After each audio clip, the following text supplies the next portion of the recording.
এখানকার আবহাওয়াটাই হবে মূল চ্যালেঞ্জের। মেঘ ও বৃষ্টির লুকোচুরি খেলার ফাঁকেই বাংলাদেশ ও পাকিস্তান আজ নিজেদের প্রস্তুতি সেরেছে সিলেট স্টেডিয়ামে।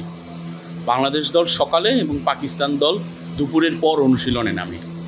শুরুতে বাংলাদেশ দল স্টেডিয়ামের আউটার মাঠে অনুশীলন করে, কিন্তু বৃষ্টির বাগড়ার কারণে পুরোটা অনুশীলন করতে পারেনি। পরবর্তীতে ইনডোরে গিয়ে আবার পুরোদমে অনুশীলন করে। পাকিস্তান দলও তাই শুরুতে তাদের অনুশীলন করা ছিল আউটার স্টেডিয়ামেই, কিন্তু সেখানে অনুশীলন করতে না পারে ইনডোরে গিয়ে নিজেদের শেষ প্রস্তুতি সেরেছে। সিলেট আন্তর্জাতিক ক্রিকেট স্টেডিয়ামে আগামীকাল শনিবার সকাল 10টায় বাংলাদেশ এবং পাকিস্তানের দ্বিতীয় টেস্ট শুরু হবে। প্রথম টেস্ট বেশ দাপটের সাথে জিতে বাংলাদেশ অপেক্ষায় সিলেট টেস্টটিও জিততে। পাকিস্তানকে প্রথমবার বাংলাদেশ সিলেটে আতিথেয়তা দিতে যাচ্ছে।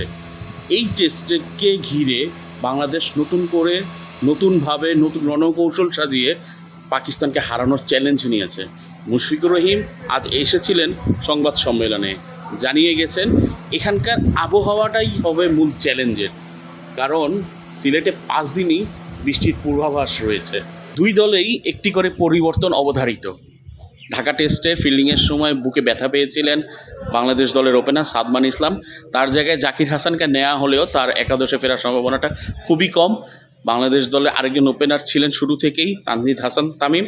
আগামীকাল তার অভিষেক হওয়ার সম্ভাবনাটাই সবচেয়ে বেশি। পাকিস্তানের দলে ফিরবেন বাবর আজম। তিনি কার জায়গায় ফিরবেন সেটা নিয়ে অনেক প্রশ্ন উঠছে। অভিষিক্ত যে দুজন ব্যাটসম্যান পাকিস্তানের হয়ে অভিষেক হয়েছিল তারা খুবই ভালো করেছিল। যদি পাকিস্তান বাবর আজমকে ফেরায়, সৌদ শাকিল কিংবা ইমামুল হক দুজনের কাউকে বাইরে থাকতেও হতে পারে।